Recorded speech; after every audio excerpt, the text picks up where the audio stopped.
is Trisha with Insectopia. Welcome.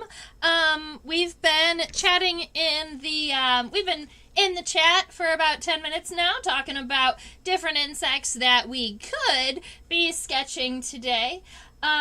We had votes for the lanternfly or ants or I believe Marley always says Hymenoptera. I think that that's a true statement. They're always looking for bees or wasps or ants, those types of things. So I had a couple of different thoughts today. There is the velvet ant is underneath the microscope right now. It's a thistle down velvet ant, and it comes with a fun collecting story. It is from New Mexico, but it's from Angel Peak, which is like my favorite place in New Mexico. It's a free campground. It's a good one. All right. Yes, I would have to agree, Marley. Nature is super distracting, especially I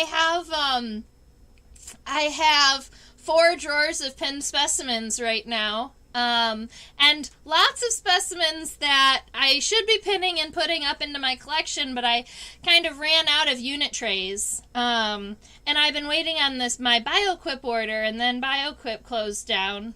But, guys, good news! I should be getting my new, I just got notification from BioQuip that they mailed my new drawers and unit trays. So I'm pretty excited. Yeah, that velvet ant does look a little bit like a nightmare to draw, I will admit. But if you took out all of the fluff and all the fur, it might not be so difficult, right? It's just all of those very long hairs. Now, oh, don't mind all these pins in this unit tray. All right. Ow, I poked myself. How many of you guys, while you're working with insects and pinned collections, do you get poked? It's like every time for me. All right, so this is the velvet ant over here to the right, and then I mentioned that we could do bee mimics, and so on the left this is a flower fly, and on the right there's a robber fly, and these are both These are both bee mimics, so they are black and yellow stripe. Let's see. Let's put them under the microscope. So, this is the robber fly. This is the flower fly, so we can talk about its wing venation and the spurious vein. Wait a minute. This is not a flower fly. Look at that. That is an acylid. I'd have to pull another flower fly. And then this is a robber fly. Black and yellow striped. I love this bee mimic robber fly. I think that they are very, very cool. They're acylids. He also has a really fun looking face. So those are what I have. Yeah. So those are what I have pulled out right now, but my drawers are all spread out all over the place, so I can run and grab anything else that we would like to sketch. Looks like, yeah, a horsefly. Yep, that's what I was saying, Eric. Oh my goodness. I looked at it, and you can see that it has the wing venation that circles the end. So if we're looking, normally flower flies are going to have what we call a spurious vein. So I would have to go to my collection and grab another one, and it'll have a single vein that comes through. I hadn't looked at it yet up close in the microscope. And then it has these wing vein that surrounds and encloses the tip. And that's how we know that it is a horsefly. It's a tabanid. Is this wing venation right here? Yes, that one, the robber fly. All right, so I think we're going to start with the robber fly. And yes, there's a big thunderstorm coming through Philly tonight. Actually, we're under a severe thunderstorm watch right now for like the next 30-45 minutes. So I have not lost power in this house before. So at least there's that. Hopefully we don't have any problems with the power. Man, I wish, once I have all of my new boxes and my new trays, I'll be able to sort everything actually by family. I have more families than I have unit trays right now.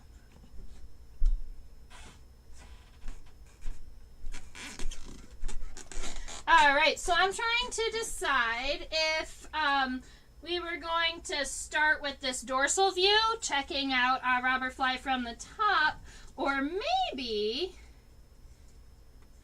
we could turn the robber fly on the side.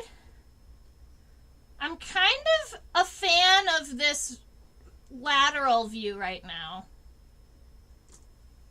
Let's do this.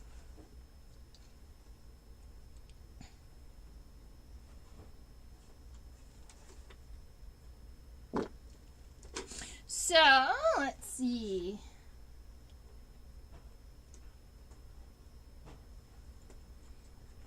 All right, I can go ahead and go over to the microscope program. We want to check and see how long he is. I have it in centimeters. From the head to the end of the abdomen, he is approximately 1.5 centimeters. For those of you who like to put scale bars on your sketches.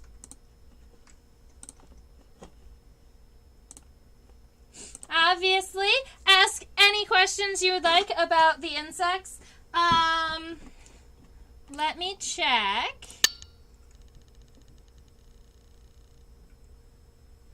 Ooh, the velvet ant would be cool to try with black paper. I think I have a couple of sheets of black paper. Would you do that with white chalk? White colored pencil? What would you do that with on the black paper?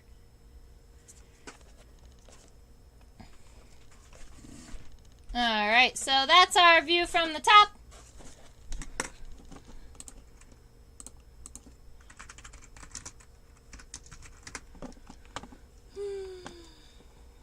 So last week I was in New Orleans. I blacklighted every night, but it's still a little early for things to be flying around. I saw some tiger moths and some other, what we lovingly call LBMs, little brown moths.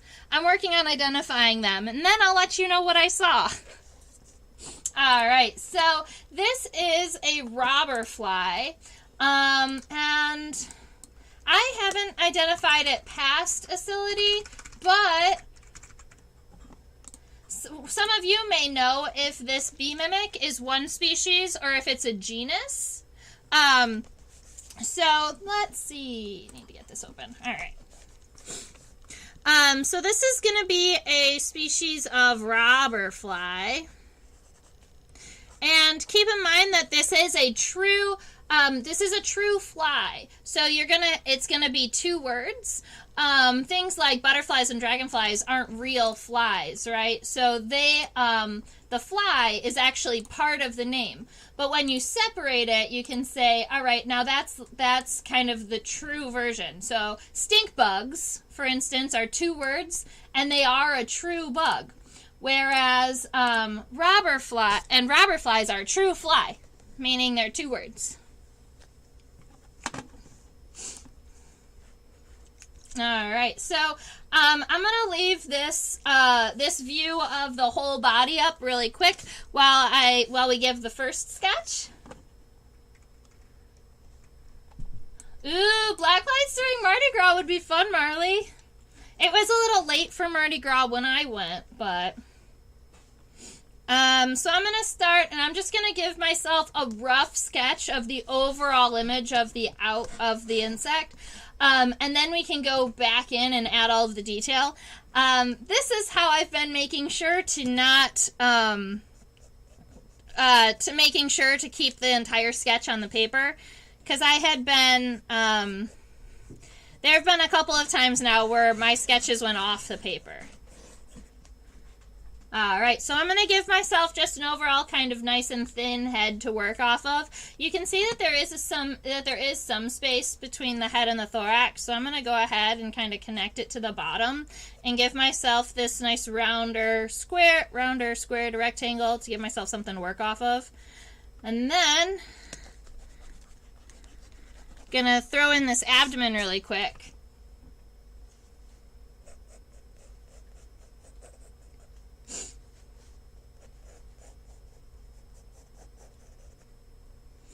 So that kind of gives me the idea that, hey, we're going to stay on the paper, and then I can go ahead and add all of the detail as we're moving through. Okay, so let's zoom in on the head and check it out.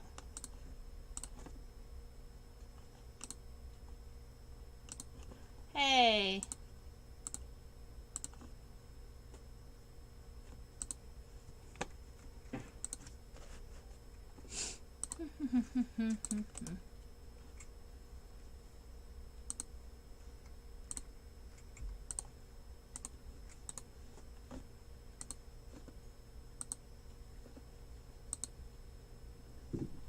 My microscope likes to freeze at the best times. So while I am resetting my microscope program, we can talk about this robber fly and check out where it's from. So this robber fly is from Mesquite, Nevada, back in 2010. So a lot of my 2010 specimens, this was my first time that I traveled across the country. This was my first long road trip.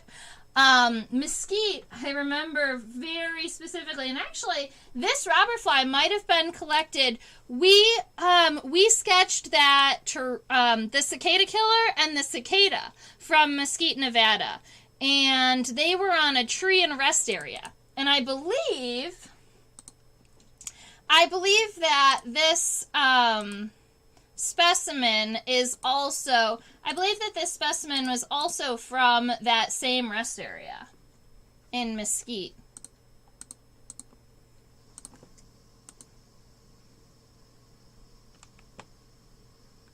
Man, guys.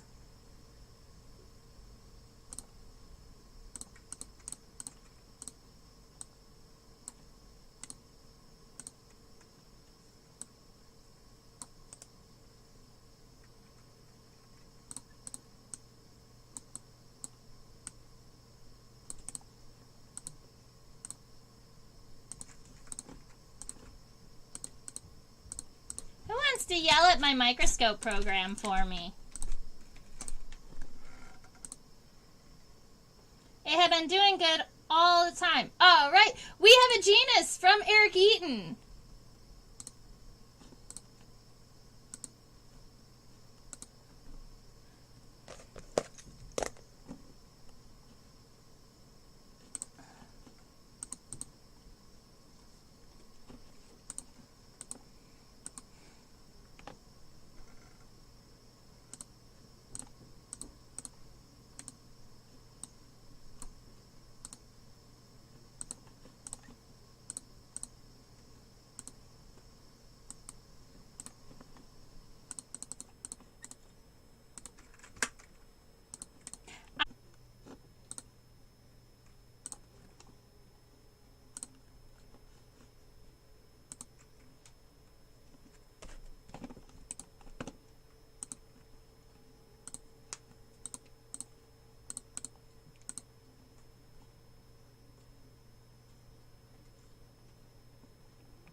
Alrighty.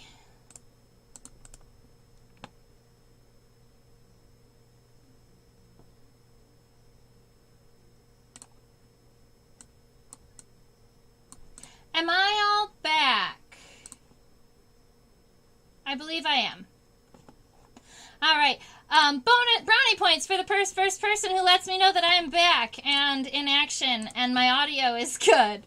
Sorry about all of that craziness. I would like to blame it on the storm that's running through the city, but I think it's mostly just YouTube yelling at my computer. So we're looking at the head of this robber fly. Now there's a couple of things that I want you to check out when we're looking at him. Yay! Thank you, Marley. All right, he's got these huge compound eyes. Now his head might look like it's fairly large, but these are just very, very long hairs. And I believe that if we zoom in really close to these hairs, we'll even notice that the hairs are not individual. They're more like, I believe they're more like feathers. Yeah, so these hairs, if you zoom in really closely, they're a little bit thicker, and they have little offshoots too. They're almost like little itty bitty feathers. Now, I'm going to turn him really quick just to show you this one characteristic on the head before we move on, and that is when you look at a robber fly head on, one of the defining characteristics for the family is this, what do I want to say? Kind of a groove or an indentation in between the compound eyes. So you can see the compound eyes, they come all the way up and they extend way past the actual top of the head. And that is a key characteristic for the entire family of robber flies. Now, robber flies in general are in the family... We didn't write this down. Robber flies in general are in the family Acilidae, but Eric Eaton helped us out a little bit and got us down to genus. So he said that the genus on this guy is Mallophora. So that is Mallophora.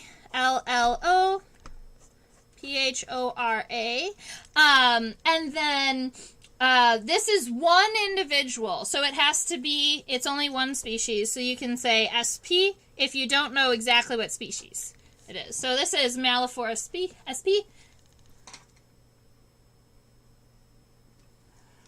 Alright, let me get to sketching this head now. I got distracted by a couple things, so we're good. Hi Chaos! Welcome back.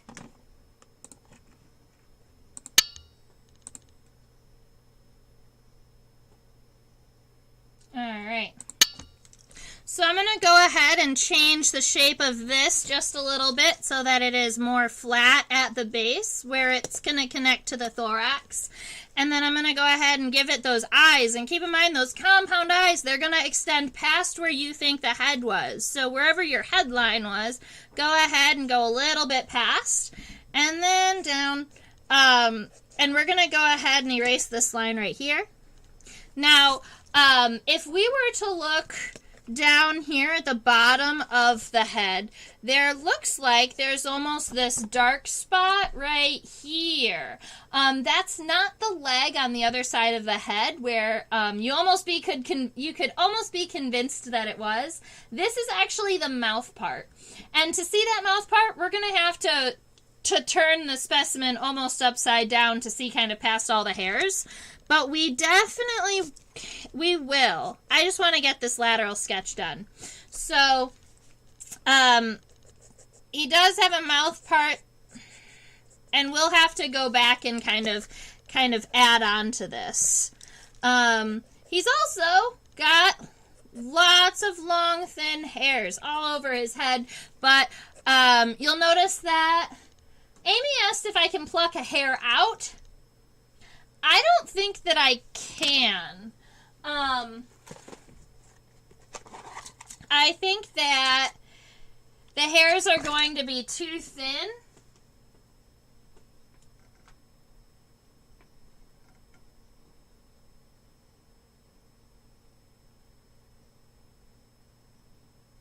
Oh, look at that, I can.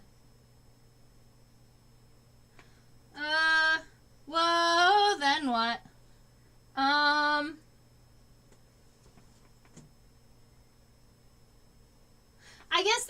is yes, I can pull the hairs out, but the hairs are actually so incredibly small that after you pull them out, I don't know how I would show it to you.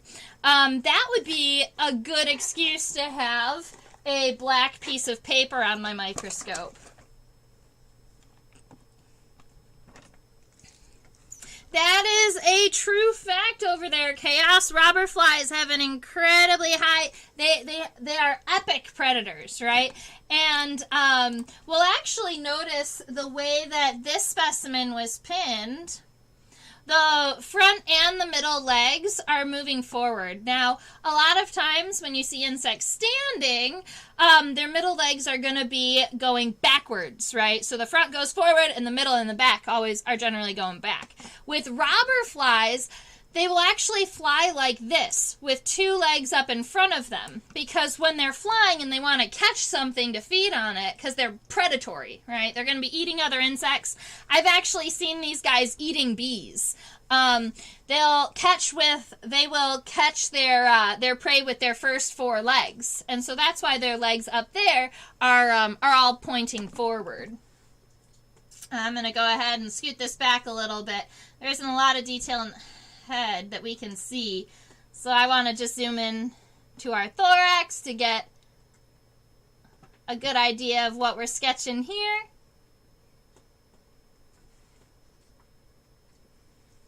Very cool. All right, so our robber fly has a back that kind of protrudes over top of the bases of the wings. So he's a little bit hunchbacked. Let's see. The connection to his head is actually a little higher than what I put in my first sketch. So it's going to be closer to the middle. And then it's going to come up drastically. And you can see that the thorax actually goes over top of the head. And look at me, I'm going to run into some words again. This is good time. All right, so it's going to come up and progress over the head and then come on back down.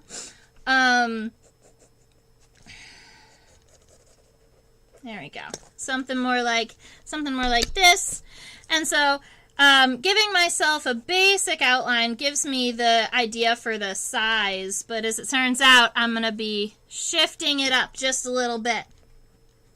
And then the first pair of wings connects to the first segment of the thorax. So if you're imagining this third of the thorax, you've got the first pair of legs, and you have the connection to this wing.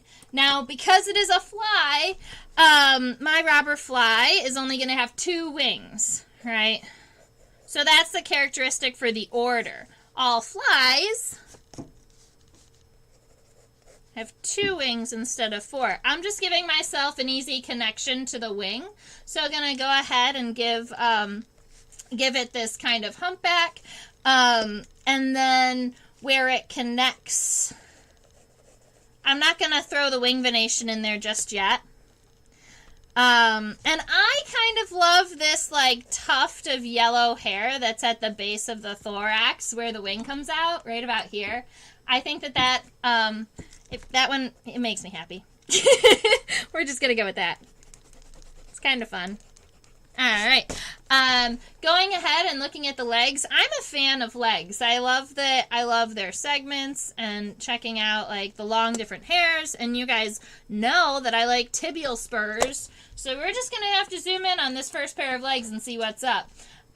We do see a little bit of a coccyx right here that comes down from the thorax. And we've got something along the lines of this. And then the second pair of legs is going to come out right about here maybe. And then the third is going to come out about here. That just gives me an idea as to where they are. I'm giving myself little dashes. And then I can zoom in.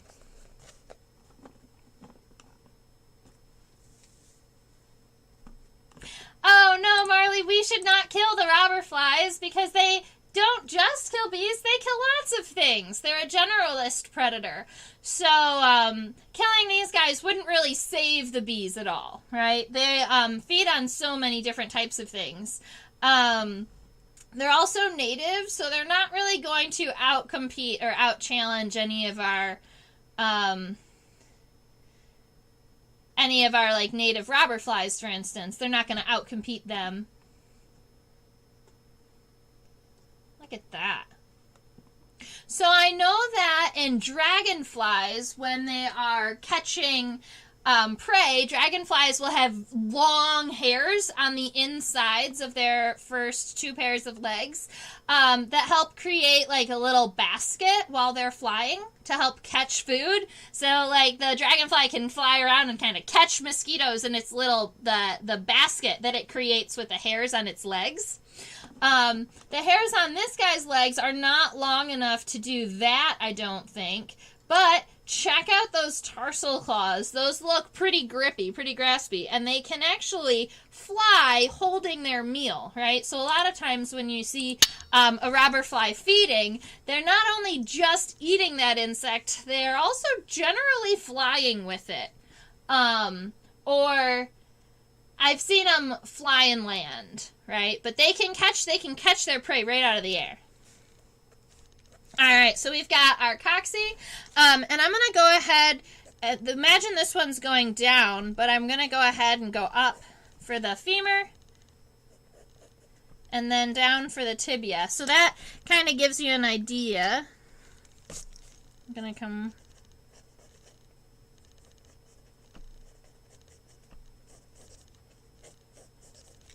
Right, so the idea is coxa, femur,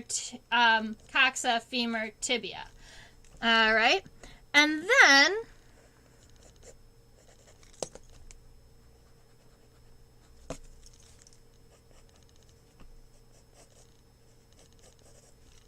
cool. All right, so our tibia is kind of wide. He's got lots of this awesome kind of hair on it on both sides. He's pretty setose or hairy. Now, we can also count tarsal segments. I haven't done that.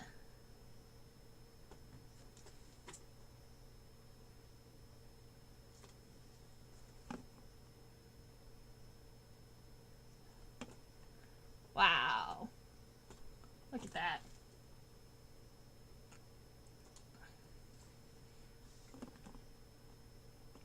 All right, so if we are counting tarsal segments, to me, it looks like this is segment 1, this is segment 2.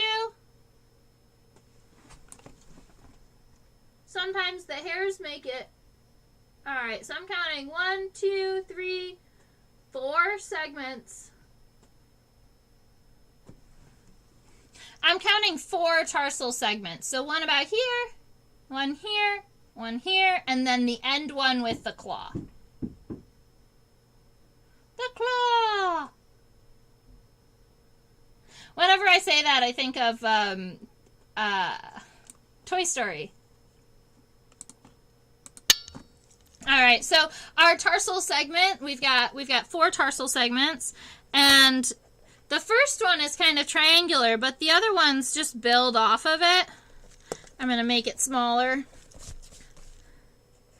Sometimes when you zoom in, I'll start drawing everything a little bit larger because I'm seeing everything a little bit larger. And try to take that into consideration. And then we have the 2 tarsal claws, and what I believe is the Pulvilli.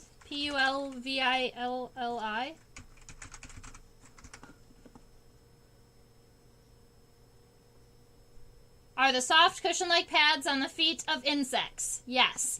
They're called pulvilli. All right.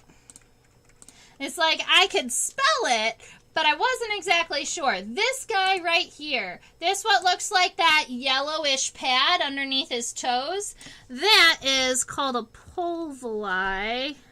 It's P-U-L... Pulvilli. It's Pulvilli.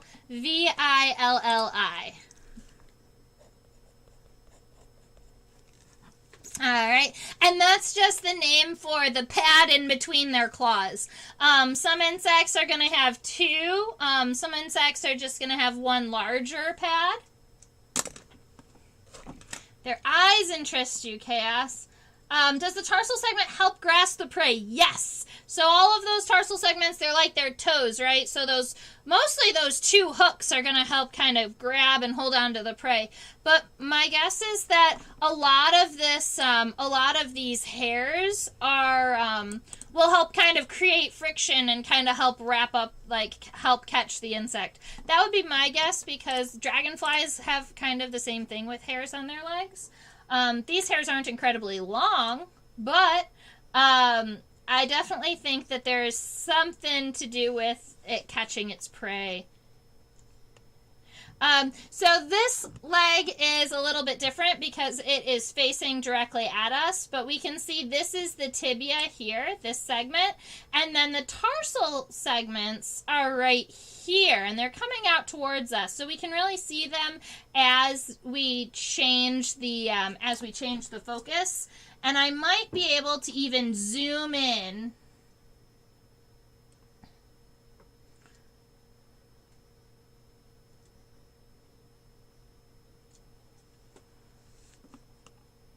We might get a better, yes. All right. So you can see that the pad is not a single pad all the way across. It does have two lobes. And that's what I was thinking. A lot of times these pulvili, they're kind of these two-lobed pads on the end of their feet. All right. So we have a couple of questions here. Let's see. Do the hairs also affect their movement while they fly? Maybe break up the winds?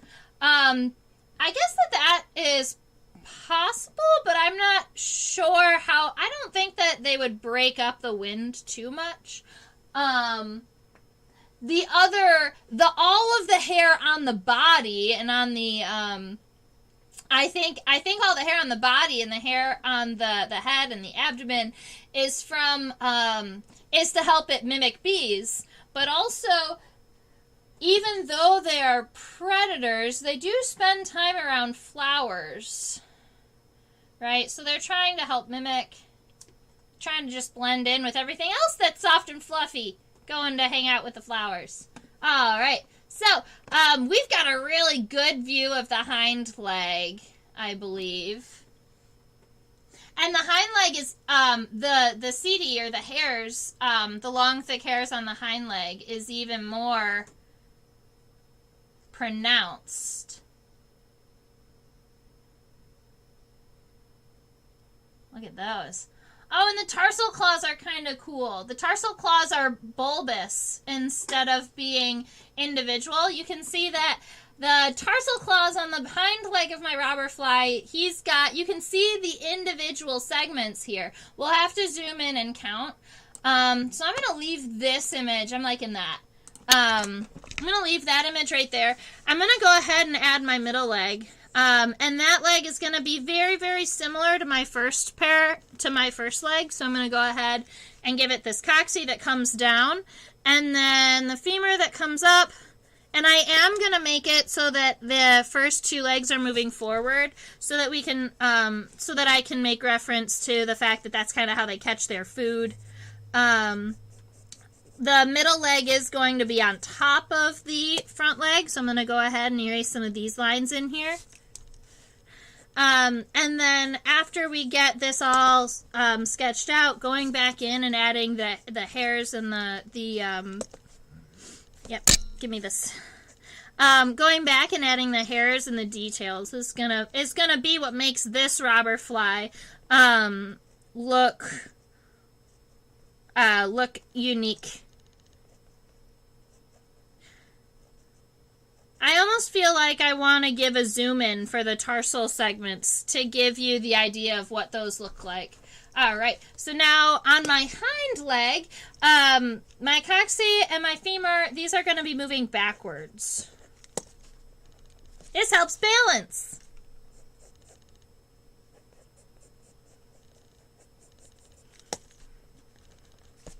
All right, so what you're looking at on the screen right now is the tibia. So it's the section after this femur. So we can go ahead and get this femur taken care of. And then if we're moving back from that, we'll be seeing the tibia, which is this guy right here. And I'm going to say that the tibia is actually a little bit more rounded and a little bit less long. There we go. Yeah, that's a little better. So we've got our tibia and then this very, very thick, long comb of dark hairs. I think that this is kind of cool because it is very, very reminiscent of a pollen basket, right? In our bees, in our honeybee, we saw that that the hind leg had the pollen basket, or that long, thick comb of hairs that allowed it to pick up pollen. Well, my robber fly, my bee mimic robber fly, also has long, thick hairs on its tibia. So that's, one thing that that's kind of fun about this specimen, I guess. So we're going to go ahead and cut that tibia off really quick, and then we're going to zoom in on the tarsal segments because I want to see a little bit more detail here. And we have a couple of people who really like the eyes, so I'm thinking we're going to zoom in as far as we can on the eyes in a minute so that we can check those out. We might even be able to see individual segments. Alrighty, so it is looking like, I like to zoom back up and down a little bit to see the whole image, get an idea of it in my head. This is where the tarsal segments start. So we've got 1, 2, 3, 4. And the question is, does that hair block a view of our 5th segment, or are they connected? And I'm not going to be able to tell because I'm not going to wipe all of the hair off of the specimen. So we will sketch it the way we see it. So we've got the one larger kind of bulbous tarsal segment, followed by 3 segments that are kind of these dual-lobed triangular segments. And then one final segment with the claws and the pulvuli, this like double-sided pad that you've got at the end of the foot. I think our robber fly is turning out okay. I mean, I probably should have dropped the leg just a little bit. I'm gonna...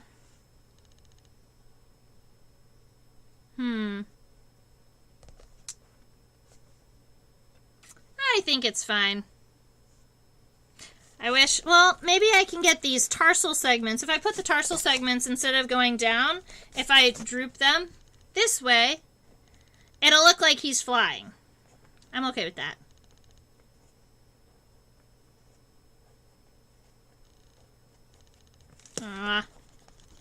And then doing it fast.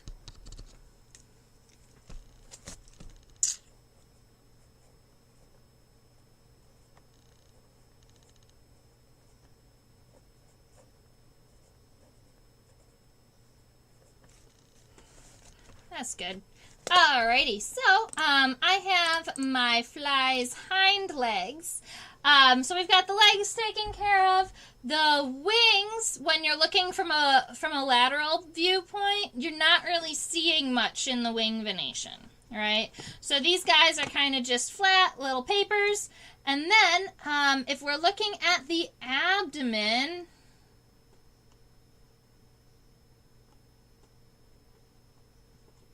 it looks like right about here is where the abdomen starts, and you can see where there are individual abdominal segments. So you've got 1, 2, 3, 4, 5, and this is a possibly 6. Yes, 6. So that is what appears to be 6 abdominal segments, and you can see that every time you've got a break in the segments, you also have a little break in the thickness of the hairs, right? So the hairs are not completely covering, which gives it that striped appearance. So our abdomen is going to, let's see, if I get my wings all nice and out there and flat, our abdomen is going underneath those. And so I'm just going to go ahead and give it the connection to the thorax.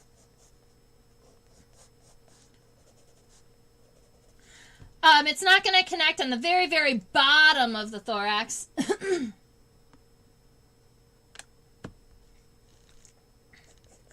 How does look looking like a bee help it catch bees?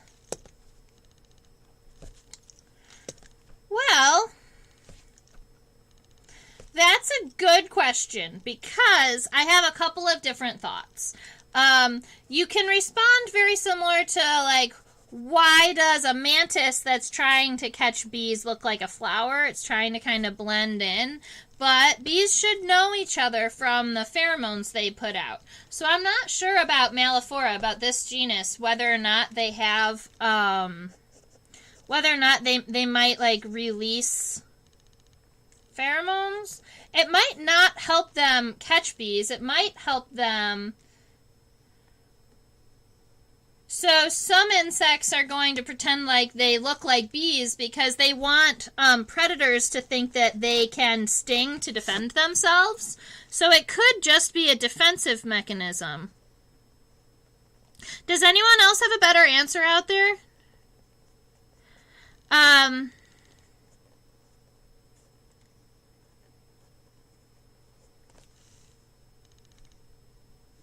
Yeah, visual versus chemoreception, exactly. So when you're talking about looking like a bee, you're going to be working, trying to defend yourself against animals that use mostly visual cues rather than chemical cues. So things like birds would see this robber fly and think that it was a bee. So you don't want to eat it because it could sting you.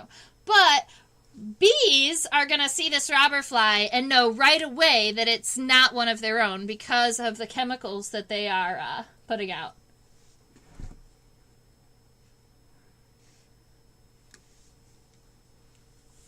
Longhorn beetles. I love longhorn beetles. Guys, I have so many species of longhorns. All right. Let's see. We've got 1, 2, 3, 4, 5, 6, right? 1, 2, 3, 4, 5, 6.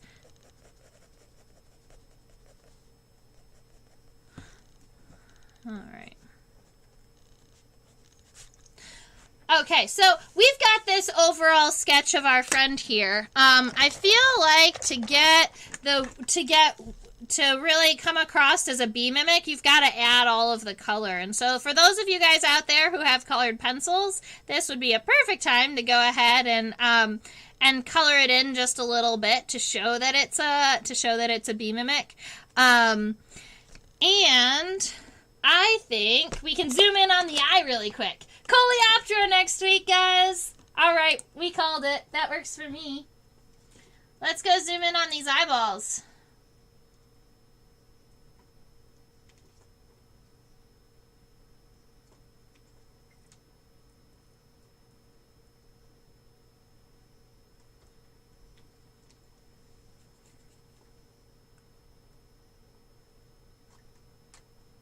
I don't know. Might be getting too dark.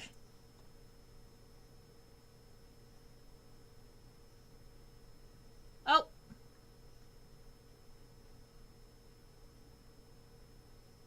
Cool. All right, so you can kind of see in this area where you have the individual lenses. And then I can zoom in on the picture if we would like. And it looks like you can even see where the light is reflecting at different angles on the lenses. Wow.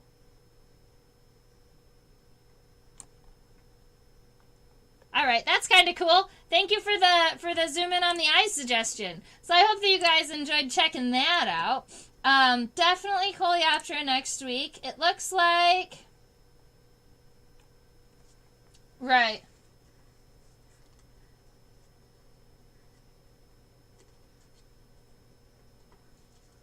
Let's see if we can.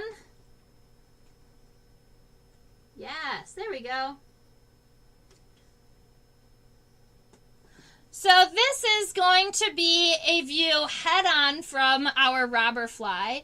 And you can see I always think of robber flies as like the grandfather flies of the fly world, because not only do they have this divot up here, but a lot of them look like they have facial hair. Like they look like they have mustaches and beards. They've got all of this long hair in front of their face. But right here, this is where its mouth part is, and it's long. And if we zoom in right there,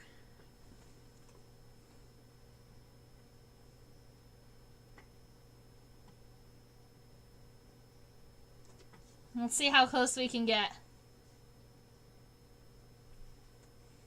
We can get a little closer, but I want to focus. Cool.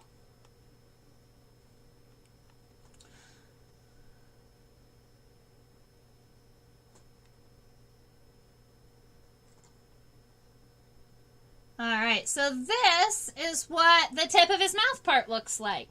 And I know that they are predatory. They don't have any venom, so they're not injecting their prey with anything. They're more like a praying mantis where they catch and they eat it, or a dragonfly where they catch and they just start eating it. Although flies don't have a chewing mouth part. So I wanted to see how far in we could zoom in and check out the feeding style of our friend here.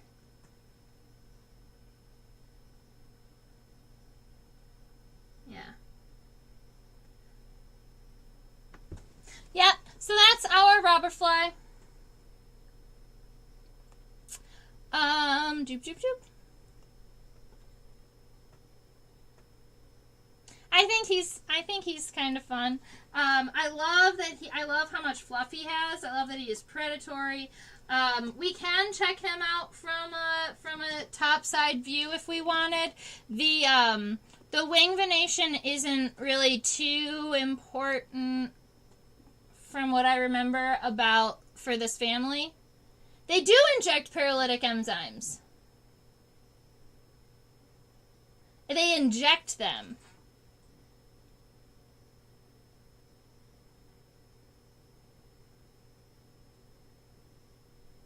That's wild.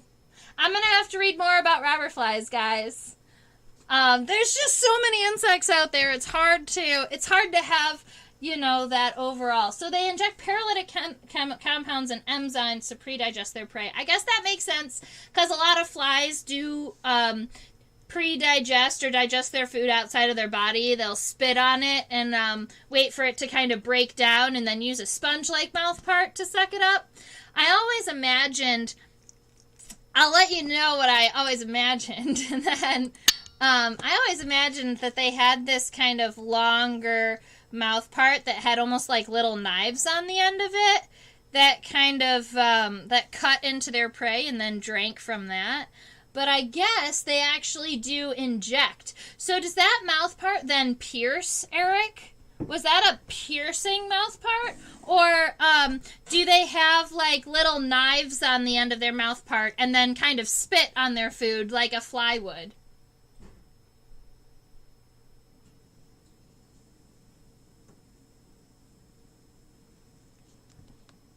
I love these conversations.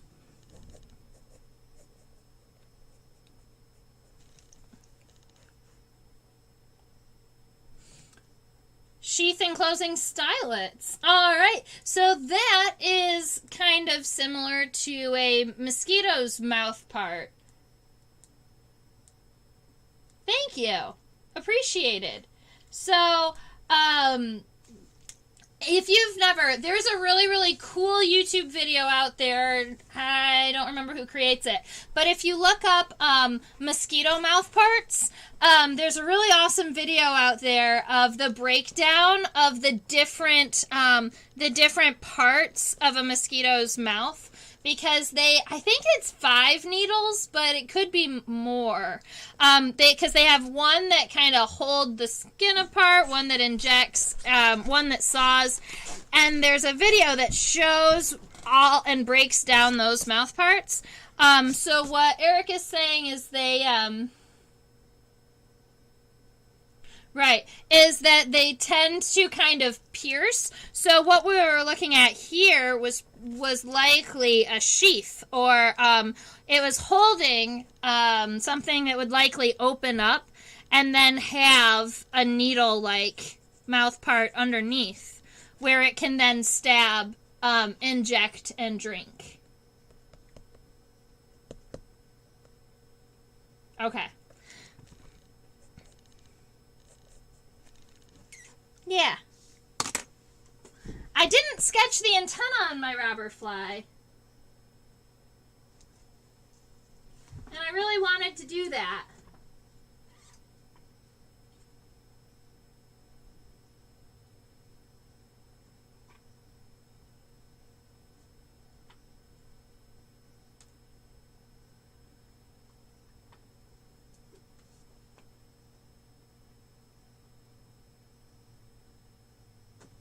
I was wondering if it was possible that the antenna broke off because we hadn't seen it when we were looking around, but check this out. So, those two segments appear to be the antenna, and I was thinking that they had longer antenna than that, so I was thinking that maybe it had broken.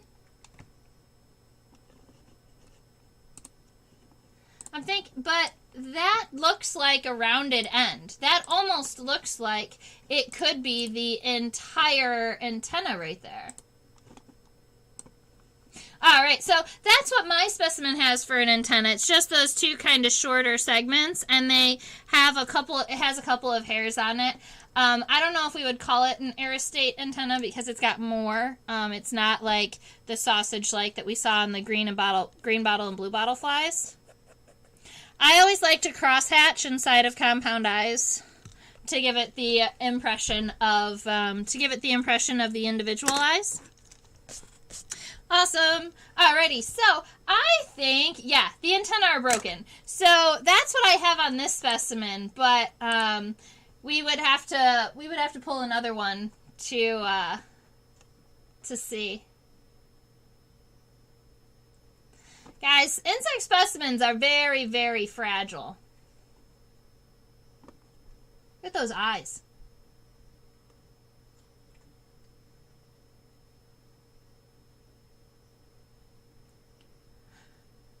Alrighty, so I think we have two insects that we were talking about before. So this one is our robber fly, or our acylid that was a bee mimic. We also can do the tabanid that is, it's kind of like a bee mimic. I mean, it used to have these orange and black stripes. It has darkened a little bit in color since it passed. Why doesn't the top of the thorax have hair?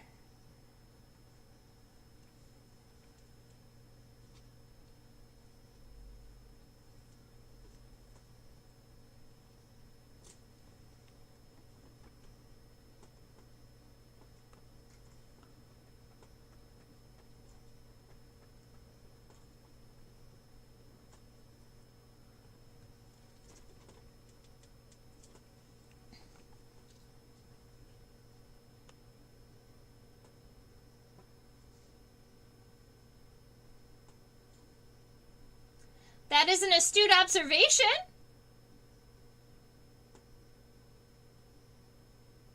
I was wondering if the hair was just a different color. Maybe it's, yeah, all right. So, the thorax, the top of the thorax still has hair. It's not as much, right? So, it doesn't have all of the bright kind of fluffy yellow coated yellow hair that it has all over the head and the abdomen. But you can still see there are these long, he does have these kind of long dark hairs along the top of his thorax.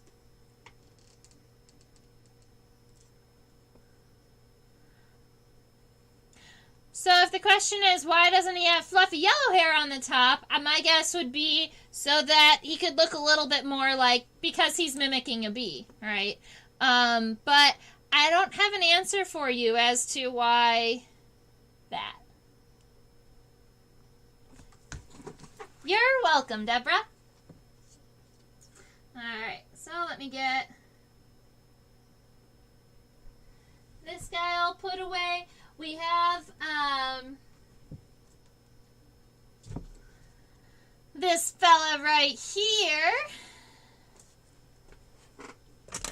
And I think that, let's see, if we look back to where we were looking at them.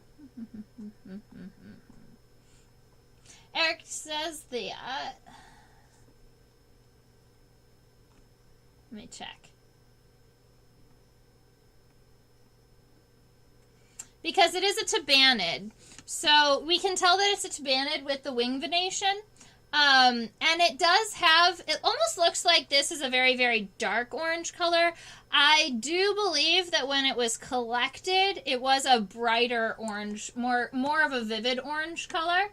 And Eric says that he knows that it is a male, and that was my curiosity is, how do we tell that, my tabanid is a male? So I'm going to go ahead, I actually have another half a piece of paper here, so I'm going to go ahead and just scan myself down, get tabanid on my paper. Now, this is a deer fly, or a horse fly. It's a tabanid. So we can call it a horsefly.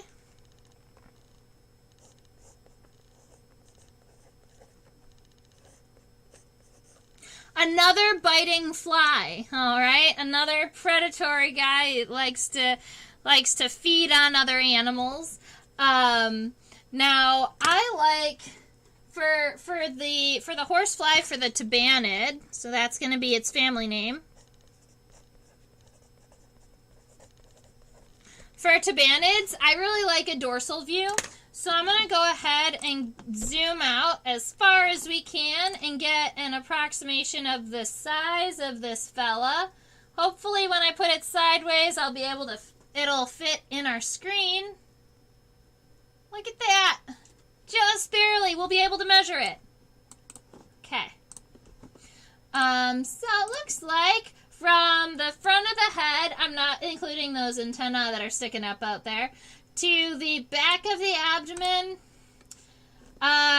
this specimen measures 1.37 centimeters. I would just call it 1.3 with, you know, the variation on the microscope, or 1.4 if you want to round it up. Alrighty, so we've got our measurement taken care of. I'm going to go ahead and leave the entire picture of our specimen on the screen for a minute to give us time to sketch an overall view. I believe that the antennae on this specimen are complete though, so at least there's that. Our head from the top has this really cool kind of speed racer triangular shape.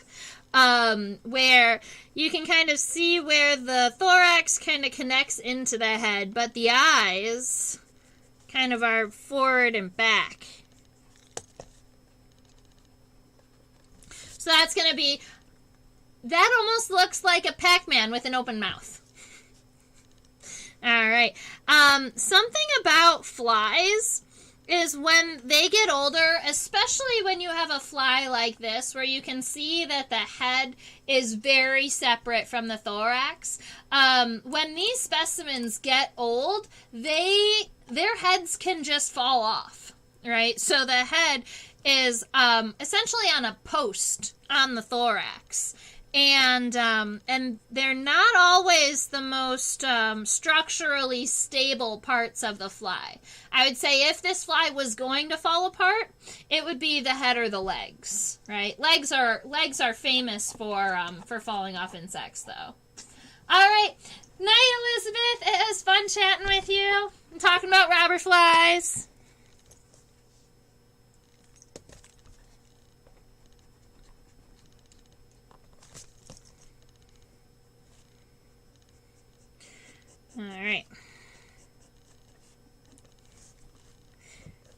Gonna come down. I like to generally, overall, like to keep the center line in mind, because insects are symmetrical, right? So we want to make sure that the points and everything is worked around our center line. Our thorax does come back a little bit, and then the abdomen, I'm making this kind of rounded triangular shape, right? Because I believe that right here, this segment is the scutellum of the fly. Flies, I will admit that flies, out of all of the orders of insects, flies are the ones that I know the least about. I feel like all entomologists have that one group of insects. It's like, I know things about a lot, but then there's the flies for me. Okay. Trying to find a size for my abdomen.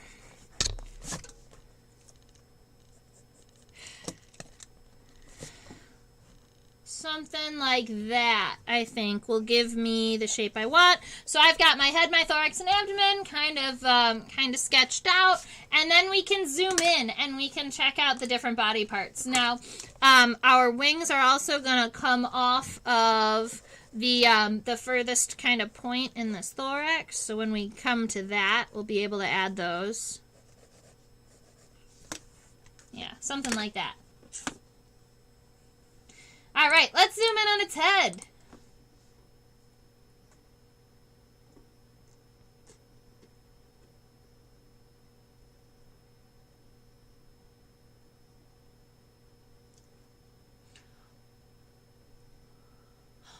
Oh, and Eric answered my question about about this guy. And this is something that I didn't know, so thank you, Eric. When a horsefly's eyes meet in the center like this, that's called holoptic, but it also tells us that it is a male. So that means that the female's eyes don't meet in the center, which is interesting. The better to see you with, huh? Oh, come on.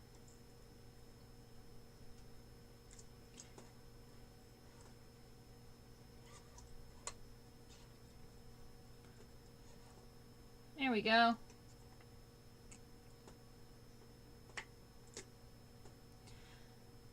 My microscope got shocked by the lack of light and said, nope. There we go. Yes, we've got it centered. All right, so down here, these are the antennae. And then if we zoom up, we'll be able to see the holoptic eyes, or right here, you can see where the top compound eye meets the bottom compound eye in the center. So holoptic being like pretty much the whole head. So I'm going to go ahead and turn my sketch back on so that you can sketch along.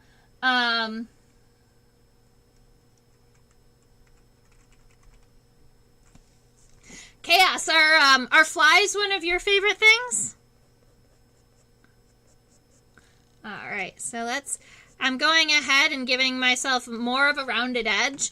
And the eyes aren't exactly the entire head, because there is this little itty bitty triangle up here. So I'm going to go ahead and sketch that in a little bit before bringing it all the way back down. And so pretty much the entire head.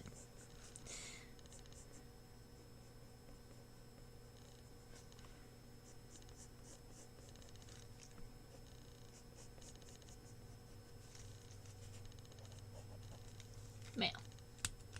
Alrighty.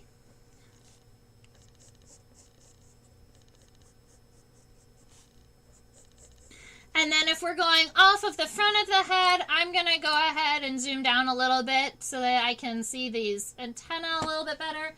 I might even try and zoom in on them.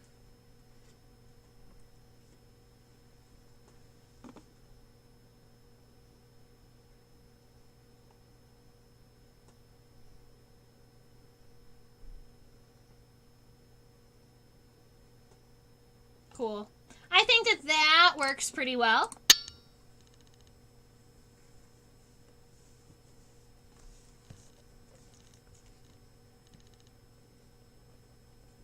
So from what I'm seeing, it looks almost two-segmented. You've got this first one that's kind of a short, stocky segment, and then your second segment has kind of two lobes, a short one and this longer one. And then it's on both sides. Just make sure that the short segment is always, or this short peg on the second segment is towards the center. All right, and then moving back.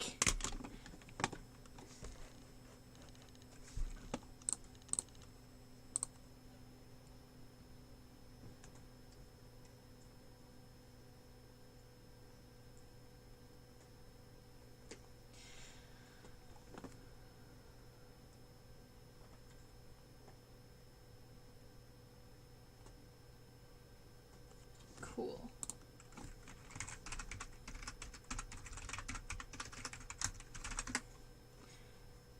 Yes. All right. I just wanted to look up my fly anatomy really quick, and yes. So that is the scutellum. So if we are looking right, so this is going to be, this whole section is the thorax, but you can see there's this suture, or there's this line right here, and that, after that, this whole section right here, that's the scutellum.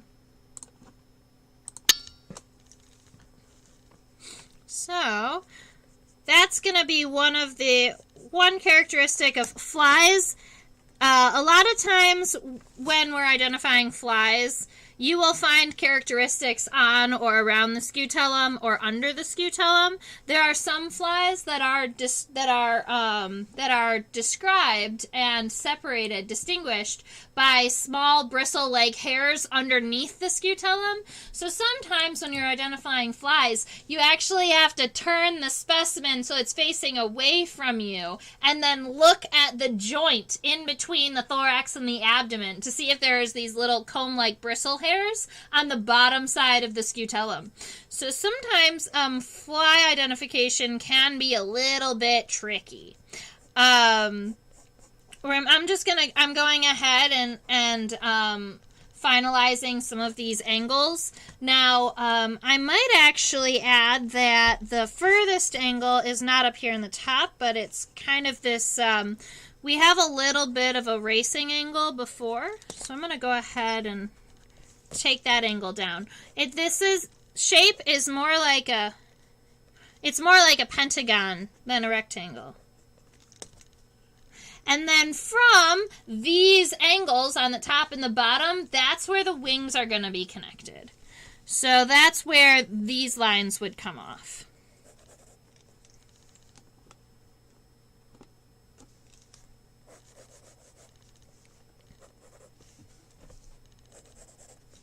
All right, let's go down to the abdomen, and then we can come back for the legs. Because we're definitely going to have to flip the specimen over to check out its legs.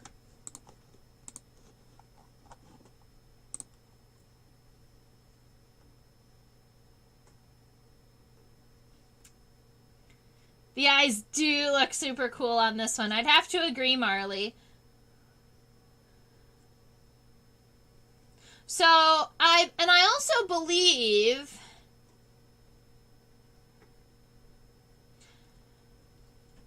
that they have different kind of focus. They have different, kind of like different resolutions across their compound eyes. So not every single one of those, not every single one of the small eyes inside of the larger eyes are kind of the same resolution.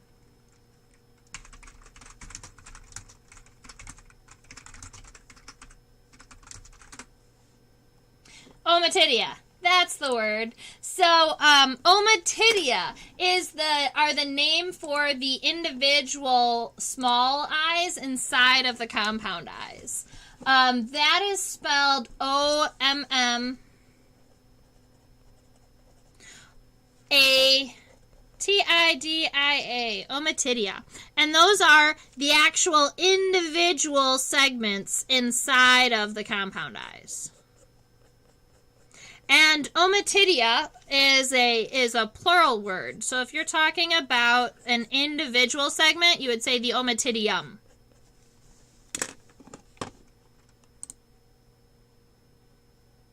Yeah.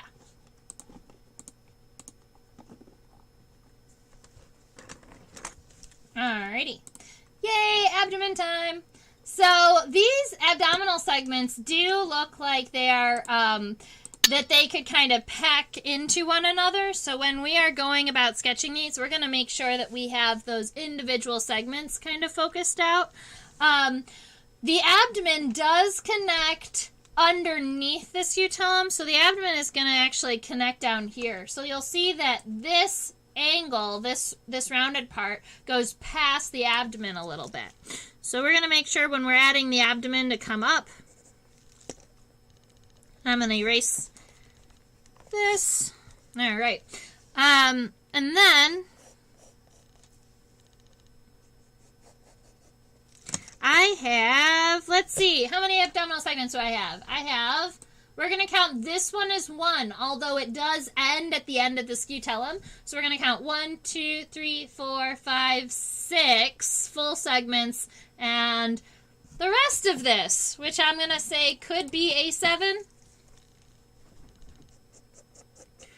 So I'm going to go ahead and give it this one, and then the second one is probably double that length, and then about the same size, and then about halfsies.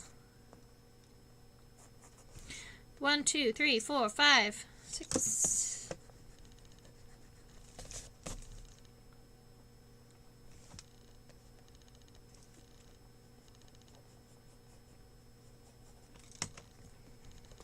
Alright, so that gives us a little bit of the size, but what now I have to do is I have to go back and add in all of the individual ledges in between the segments.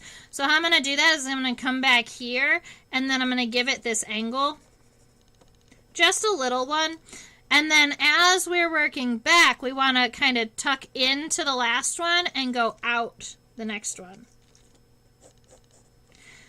We can kind of create these little L's we've talked about in the past to kind of make it so that they are individual segments. If you create these angles rather than it being completely round the whole time. And then it looks like the last 3 segments are significantly smaller than one another. So we can say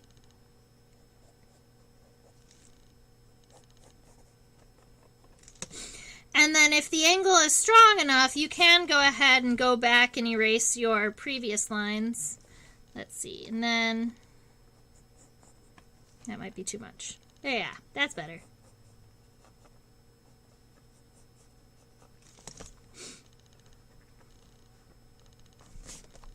I love seeing your guys' sketches. I get messaged sketches, and I get to see them on Facebook. I would love to, if you've never shared a sketch with me, I'd love to see it. I think that it's really cool to see other people's art that's been inspired when we're learning about insects together. I actually would really like to zoom in on this last segment, because I would like to see what this is going to look like. Yeah, that's fun. All right, so I believe that we are, because we're looking at a male, we are probably looking at male genitalia. Because that very much looks like a clasper of some sort.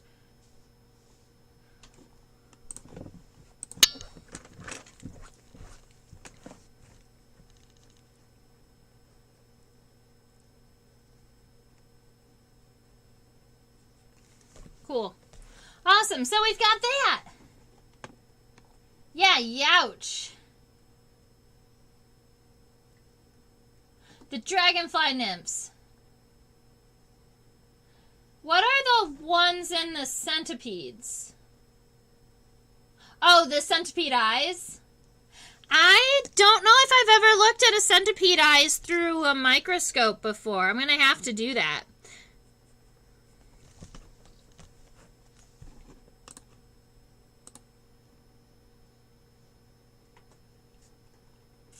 All right, with wing venation, there's a couple of things that matter. And when we're identifying horseflies, there's one very key characteristic that we can look at to say, hey, that is, or I said robber fly, I'm sorry, horseflies. When we're looking at horseflies, there's one distinct characteristic that we can see that'll help us identify it to family. Now, horseflies, I believe, are in the same family as deer flies. Yeah, we'll check out that because it does not have chewing mouth parts. We'll look. So right here, you can see that this vein and this vein going down to the edges of the wing, they enclose the tip of the wing. And that is your characteristic for the family. All right, so we could draw just maybe one of the overall wings. And I'm not going to worry about sketching all of the wing venation. I am going to make sure that the top of the wing is fairly thick because we've got a coastal vein there that matters. And then I'm just going to go ahead and up here give myself this Y.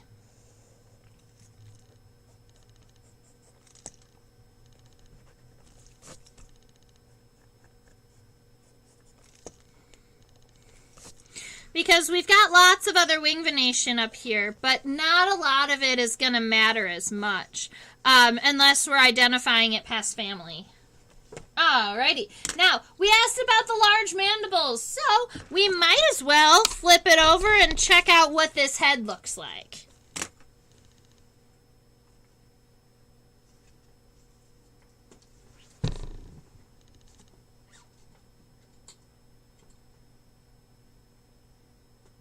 Oh,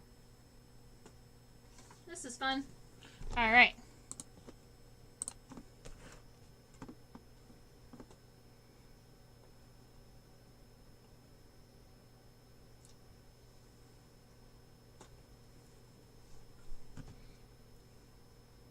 This is its mouth part. So we are looking at a couple of different things. Now, when people say, yeah, it bit me, or it doesn't actually have the ability to bite and chew. Flies generally don't have chewing mouth parts, even when they're predatory. Like our robber fly was a piercing and sucking mouth part. So it pierced, the sharp point came out of a sheath, it pierced, injected, and drank. Very similar to, a handful of other flies. But this one is a little bit different.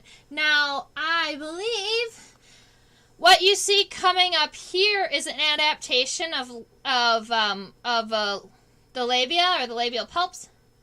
Male horseflies do not bite. Huh. Is that... I love learning about flies because... Alright, so... Well, that's fun. Because my guess was going to be that there was this piercing mouth part that kind of pierced and started the blood running, and then you had this back piece right here that is kind of like a sponge-like mouth part that can sponge up its food. That's what I was seeing.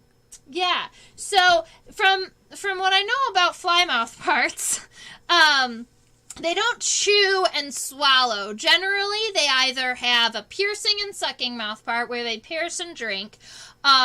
They will have like little knives at the bottom of their sponge. So flies have this very long kind of sponge-like mouth part sometimes, and they'll kind of pre-digest their food because they spit on it and then the food starts to break down and then they use a sponge to sponge up all of that yumminess. Now, Eric is saying that the male mouth parts are actually different from the female mouth parts, and it's making me want to go and check my horseflies to see if I have a lady.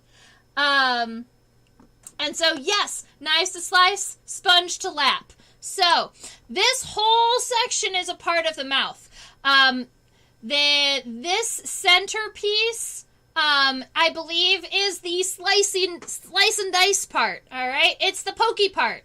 The two on the outside of that, I believe, are a sheath that's likely opened up. And then down behind, that's the spongy part. His knives are wimpy. Oh, man. All right. I actually still have the box out with my horseflies in it. So let me be right back. Hi, Singini.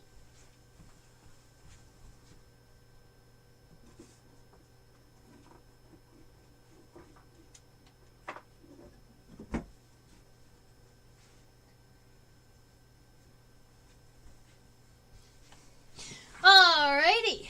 With our newfound information, I have determined that 3 out of the 4 of my horseflies are male. I do have one lady. She's obviously not going to be in the same species. She's big. All right.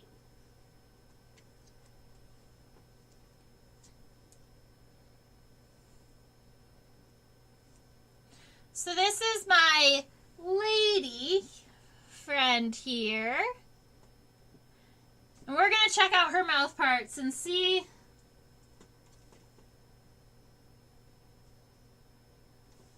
Whoa. Okay.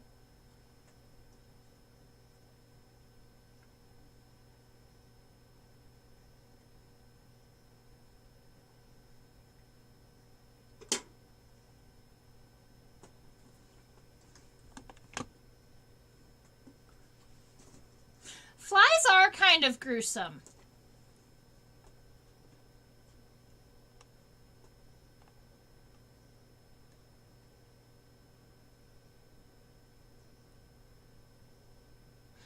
Alright, so this is what my female's mouth part looks like. And I find it interesting because I'm not seeing the spongy mouth, I'm not seeing the spongy part for her. I guess it could be tucked.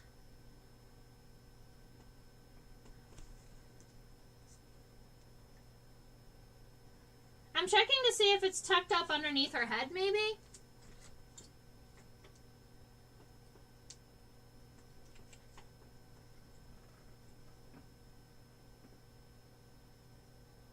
Nope. So I guess her mouth part is just the piercing and sucking part. So you can see with her mouth part,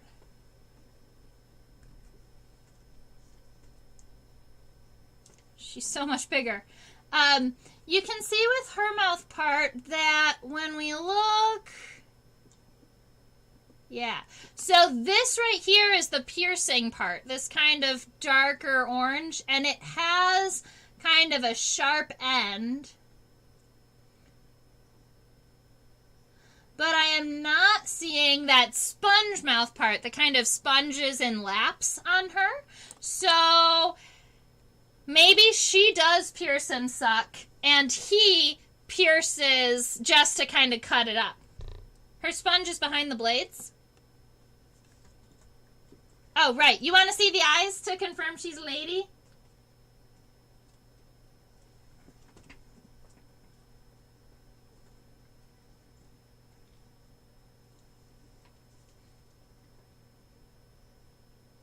So her eyes don't meet in the center of her head.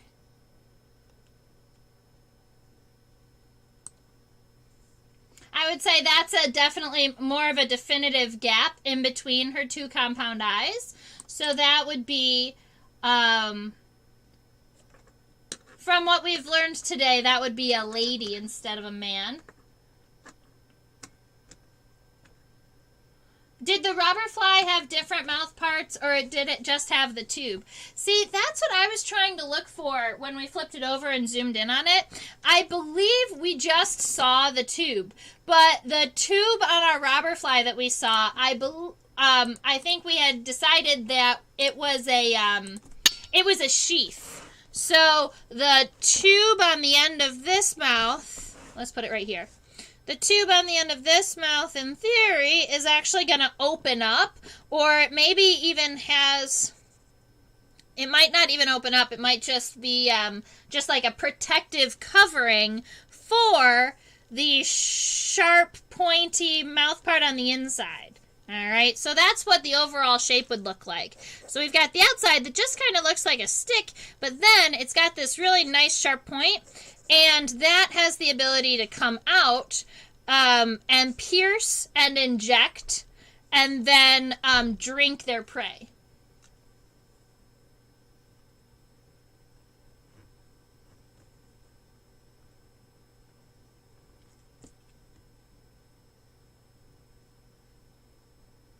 That's awesome. All right, but not a species that you've seen. Okay, yeah, this one was collected in Illinois. Manuka.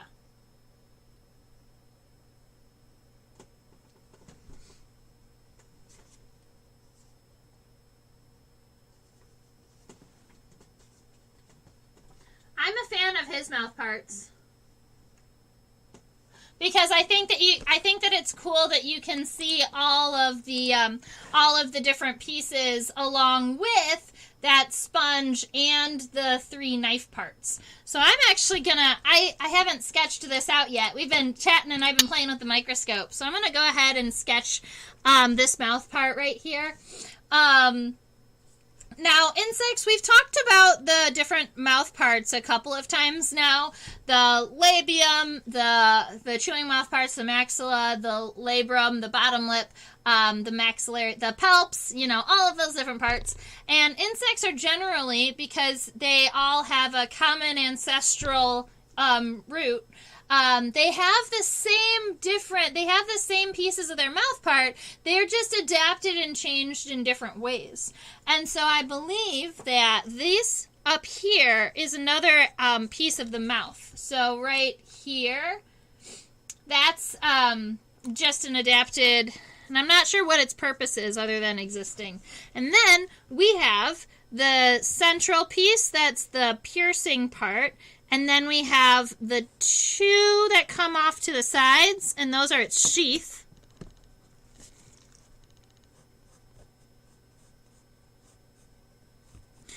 And then we have this sponge-like mouth part. And the sponge is actually, it has a couple of joints. It comes down and moves over and has this pad here. So it's kind of like this, where it comes down and then it comes back out. And it's got this kind of little pad.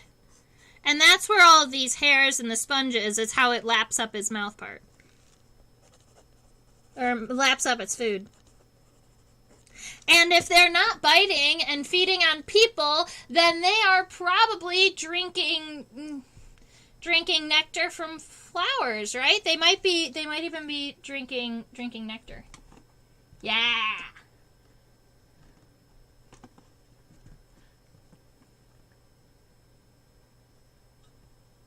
Very cool. Thank you, Eric, for the cross section of the robber fly beak. I'm gonna have to go and check that out after we're done. I haven't left yet, but I will go and check it out. Okay, so we've got our mouth part taken care of. We haven't really looked at legs on our horsefly. We could do the bottom set of legs.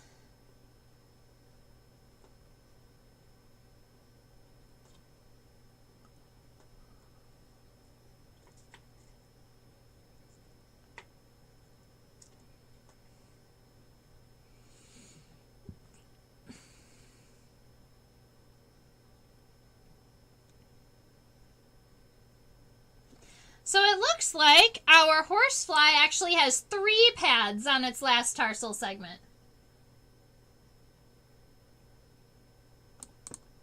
Housefly lapping up water. Yeah, exactly. So any of the houseflies, the green bottleflies, the blue bottleflies, the flies that we like to call calypterate, they've got calypters in near their wings. They're all going to have that lapping mouth part that they'll spit on their food, start to pre-digest their food outside of their body, and then ingest all of those enzymes along with the yummy food that they've caught for themselves.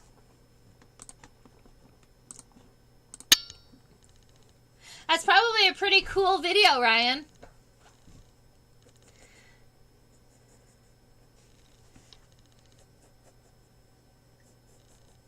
I'm going to go ahead and add some legs. You can see that her legs, we're back to a boy, his legs are fairly thin, and they're not incredibly long either. Pretty much just long enough for him to kind of hold himself up.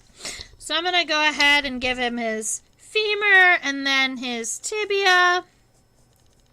And his tarsal segments, that's what I was just looking at. This is kind of cool because he's got these tarsal claws, but then instead of just having kind of the 2 pulvili like the robber fly did, he has 3, and they're all kind of separated from one another. 3 different kind of toe pads.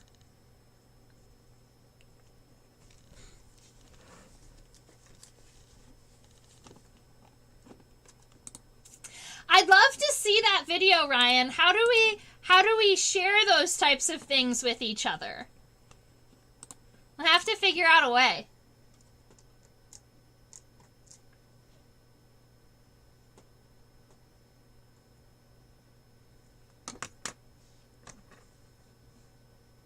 All right, I think I'm going to flip the specimen over so that we can see the middle and the hind legs. I really missed you guys last week. I know that some of you got together and did my grasshopper from a Sunday session. I think that that's kind of cool. I love that you guys are getting together. I love that you guys got together even when I wasn't around to facilitate. That's pretty awesome.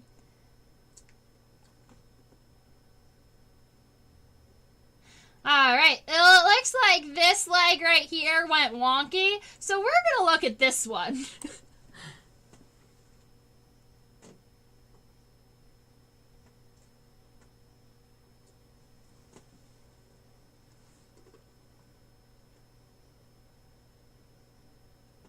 There we go. Oh, that's the front leg. Middle leg. So there we go. I was hoping to see, so these legs are very, very thin. They don't have very large tibial spurs. They do have some of these longer hairs. Thank you, Eric, for hanging out with us today. We super, super appreciate it, and we'll be getting done shortly. I just wanted to kind of finish up checking out these legs. I hope you have a wonderful night, Eric. Yesterday I read a webtoon named Jungle Juice. That sounds awesome. Oh, Sammy! Sammy, no bugs.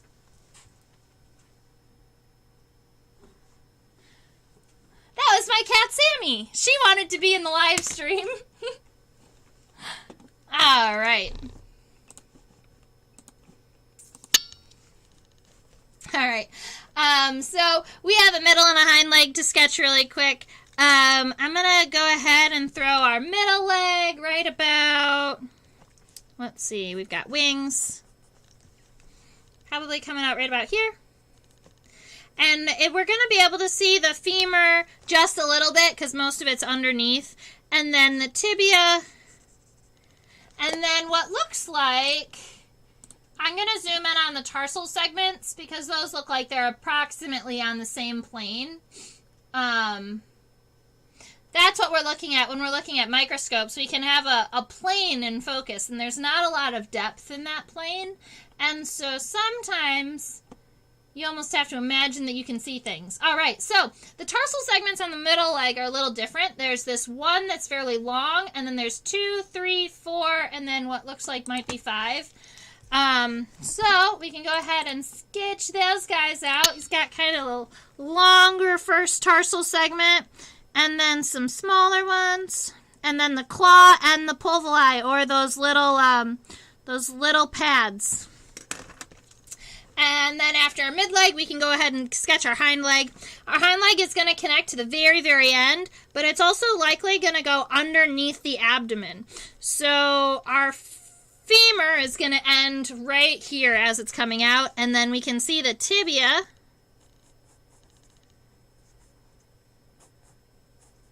And then 1, 2, 3, 4, 5, and then 2 tarsal claws and the pulvili. Cool. Awesome. So we have a horsefly that we got to sketch. We got to learn a little bit about the males versus the females and the segments. I really like talking about their mouth parts and learning a little bit about those. And then our robber fly.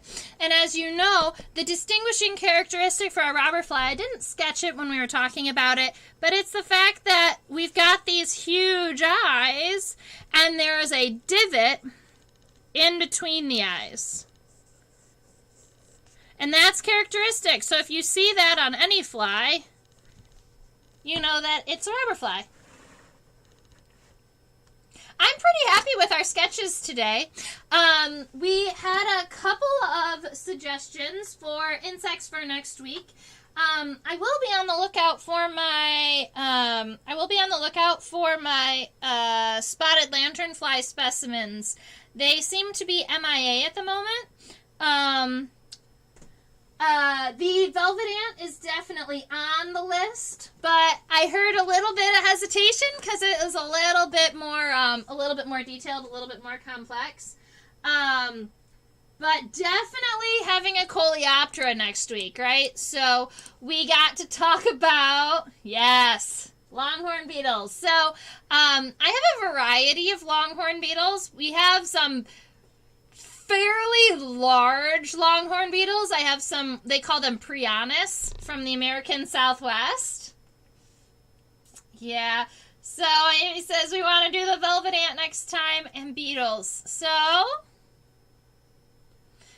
have so many insects to sketch with you guys. All right, so we'll definitely have to do, oh man, we'll probably do them both. I like to do 2 insects per sketching time because it gives us about an hour and a half of chat time.